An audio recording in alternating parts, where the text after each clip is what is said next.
The video clearly shows the purpose and intent of the defendant. She chose a course of death and destruction that day. Exhibit 802 crystallizes the deadly decision-making of the defendant. She morphs from a responsible driver to literal hell on wheels as she makes her way down the street. She morphs from a responsible driver to literal hell on wheels. That is not a tabloid headline. That is not a social media comment. Those are the words of a sitting judge, spoken from the bench into the official record of a murder trial. And when you hear what came before that sentence, what was on that surveillance footage, what the black box recorded in. And the story that is told by that black box is that the foot is depressed for 5 seconds all the way down. She is gunning it all the way for 5 seconds, never swerves away from the wall, never attempts to put on the brakes. The final 5 seconds before impact, what this 17-year-old girl had allegedly threatened to do before she ever got behind the wheel that night, you will understand exactly why a judge chose language that stark, and you will have a hard time arguing with him. This is the state of Ohio versus... There were 3 people inside this Toyota Camry when it crashed. 2 of them did not survive, 19-year-old DaVon Flanigan and 20-year-old Dominic Russo. But the third passenger, a 17-year-old girl who was driving, did survive. Her name is McKenzie Sharillo. McKenzie Sharillo. And it is not the case you think it is. McKenzie was prosecuted and convicted of 4 counts of murder. But now everyone's taking a second look at the case because of a new Netflix documentary entitled The Crash. So is there actual evidence of murder, or was this a prosecution fueled by social... It is July 31st, 2022, early morning hours. A Toyota Camry is moving through an industrial parkway in Strongsville, Ohio. 3 young people are inside. DaVon Flanigan, 19 years old. Dominic Russo, 20 years old. And McKenzie Sharillo, 17, behind the wheel. Surveillance footage captures the... There. So I want to take a look at the first one. And there's 2 videos, and they together they tell a story of what is happening. Let's begin with the first one. This is a right-hand turn that is being made, 5:34 a.m. Okay? The next video tells a completely different story. This is just before the crash. You will see the car go by. And then straight into a wall. 100 miles an hour into a wall. Think about that. Think about the impact. And when I look at the aftermath of this crash, to me, it's hard to believe that anyone could survive. The sound of that impact was captured on camera. DaVon and Dominic were dead at the scene. McKenzie survived. It took 45 minutes for anyone to respond. A Good Samaritan made the call. Now, here is where this case becomes something more than a tragedy. Here is where the question of accident versus intent, the question that would consume this entire prosecution, begins to take shape. Because in the days and weeks after that crash, McKenzie Sharillo did not disappear from public view. She went on TikTok. She attended a concert from her wheelchair. Shortly after being released from the hospital, the police were provided additional videos of the defendant from her wheelchair as she attended a concert down in the flats. And the clip that ignited genuine public fury was this. Her own words, her own voice, her own camera. Quote, "I'm not even cool. I'm just one of those girls that can do a lot of drugs and not die." I'm not even cool. I'm just one of those girls that can do a lot of drugs and not die. The internet did not respond kindly, and prosecutors were watching.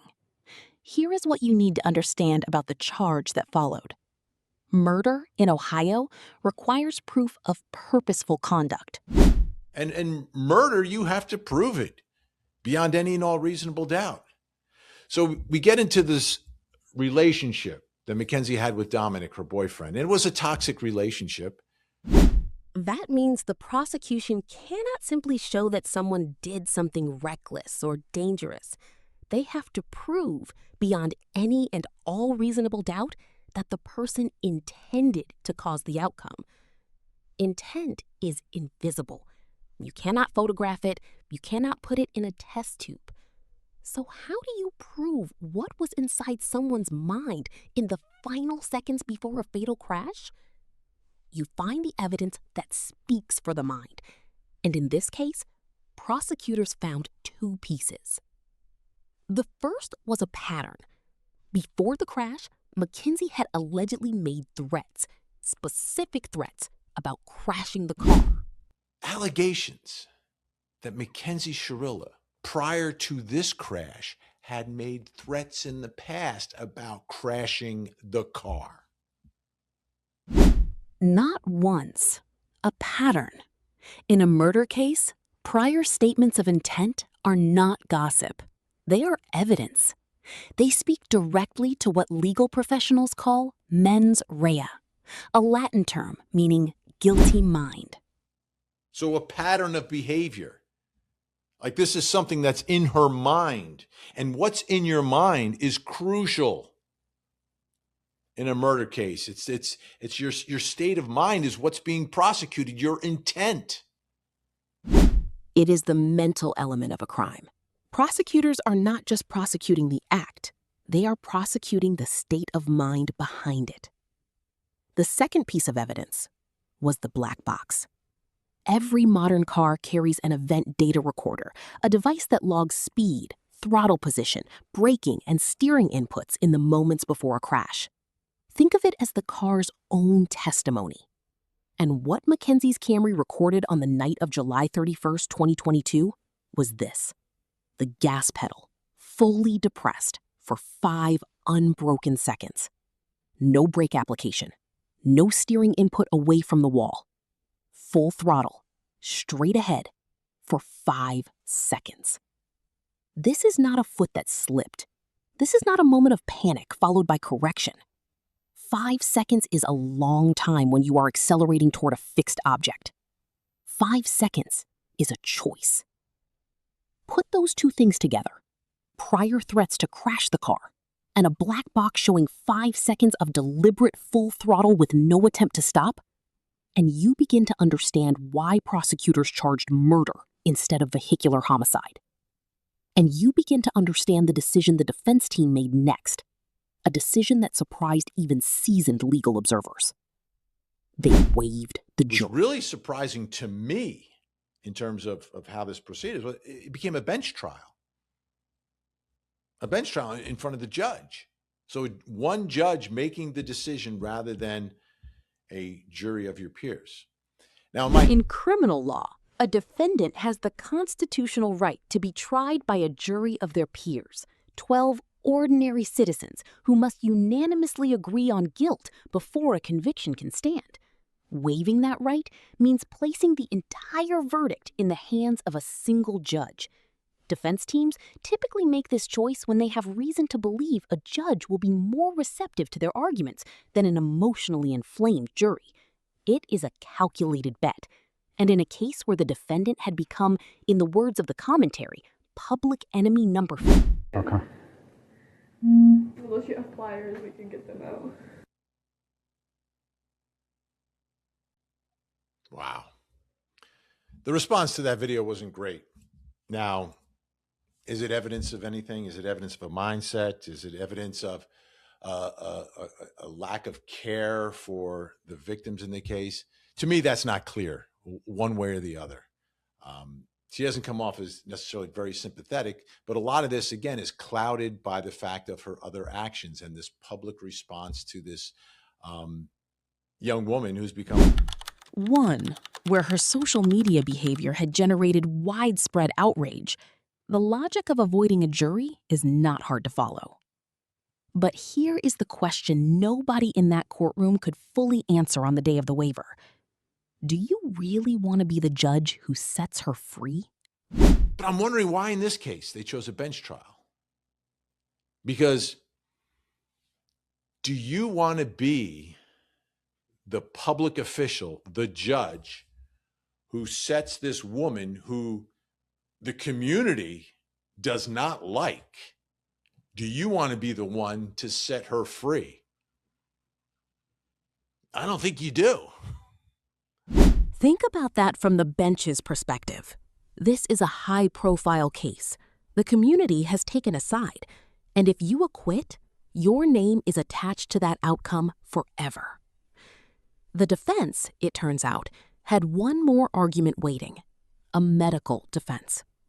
The claim was that McKenzie suffered from a condition that caused her to black out, to lose conscious control, while still being physically capable of depressing the gas pedal. It was the kind of argument that, if believed, transforms murder into tragedy. If she was not conscious of what she was doing, she could not have formed the intent that murder requires. It was a reasonable theory, and it ran directly into a wall of paper. Here is where the case pivots entirely. And if you have made it this far, what happens next is worth every second of the setup. The judge, in delivering his verdict and then again at sentencing, did something methodical and devastating. He walked through the evidence line by line. The forensic testimony, the first responders, the emergency room doctors, the medical examiner, the testimony of people who knew McKenzie and the victims both. And then he arrived at a specific official record, the testimony of a Bureau of Motor Vehicles official that made the medical defense collapse completely. When McKenzie applied for her driver's license, she denied any medical condition. Her mother co-signed that application and attested to its accuracy. And then, after the crash, after 2 people were dead and McKenzie was under investigation, she renewed her driver's license. Those who knew the victims and the defendant, and the testimony of the BMV official who provided evidence that not only did the defendant deny any medical condition when applying for her license, which her mother co-signed and attested to, but also that just after the accident, McKenzie renewed her driver's license and again denied any medical condition. And again denied any medical condition. A medical condition that appears for the first time at trial with no documented history. Hold it right there for a second. In fact, the defendant... And the reason that's significant is part of her defense was she had a medical condition that she would black out, not know what's going on, and she would still be able to fully depress the gas in the car. And obviously the judge didn't buy it, because a medical condition that just sort of pops up at trial. No prior diagnosis, no records, carries a specific weight in a courtroom. That weight is approximately 0. The judge said so directly. Her mother's uncorroborated statements, without any medical testimony or records, were not persuasive. But the judge was not finished. He addressed a secondary argument the defense had floated, that even if McKenzie intended to crash the car, perhaps she intended to die in it as well. A murder-suicide framing that would recast her as a victim of her own act. The judge's response to this was precise and surgical. A failed suicide attempt, he said, is not a defense to murder. It is also important to remember that even if McKenzie intended to also die in this crash, that is irrelevant. A failed suicide attempt is not a defense to murder. And even in a murder-suicide attempt, when the perpetrator executing the plan survives, the other death or deaths are still murder. When the perpetrator executes the plan and survives, the other deaths are still murder. Full stop. Now the sentence lands. The judge did not reach for metaphor when describing what the surveillance footage showed. He said McKenzie chose a course of death and destruction. He said Exhibit 802, the footage that captured the final moments, crystallizes the deadly decision-making. The video clearly shows the purpose and intent of the defendant. She chose a course of death and destruction that day. Exhibit 802 crystallizes the deadly decision-making of the defendant. She morphs from a responsible driver to literal hell on wheels as she makes her way down the street. McKenzie Of the defendant. And then he said it. She morphs from a responsible driver to literal hell on wheels. Guilty. Count 1. The murder of Dominic Russo. Guilty. Count 2. The murder of DaVon Flanigan. 15 years to life. Serving 2 counts, 15 years to life. On each count, to be served concurrently. First opportunity for parole at age 33. At sentencing, McKenzie addressed the court. She said she was sorry. The families of Dom and DaVon, I'm so deeply sorry. I hope one day you can see I would never let this happen or do it on purpose. I wish I could remember what happened. I'm just so sorry. I'm heartbroken. I love Dom and DaVon. We were all friends and Dom was my soulmate. I wish I could take all your pain away, and I'm so sorry. She said she wished she could remember what happened. She said Dominic was her soulmate. It was brief, it was incomplete, and the judge, who had already written his verdict, was not moved. What moved the room, what will stay with anyone who watches the footage, were the victim impact statements. DaVon's mother described her son as an amazing soul with a heart of gold. My son DaVon is and always will be so much more than cargo. He was precious. He was an amazing soul with a heart of gold. I am devastated by the loss of DaVon.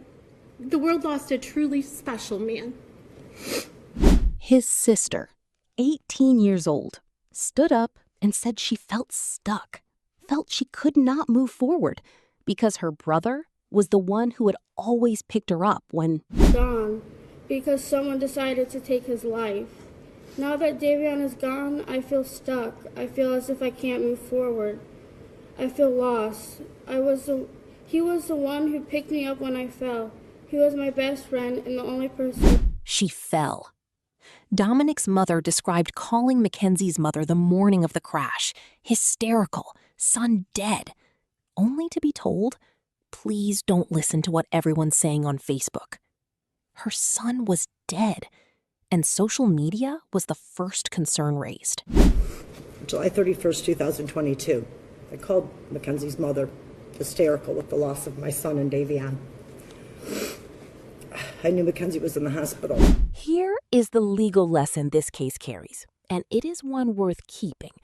If you are ever in a situation, God forbid, where you or someone you love faces serious criminal charges, understand this. The narrative you build before trial matters as much as the arguments you make inside the courtroom. Every social media post, every public appearance, every statement made to anyone, formal or informal, becomes potential evidence. Mackenzie's TikTok did not convict her. The black box did.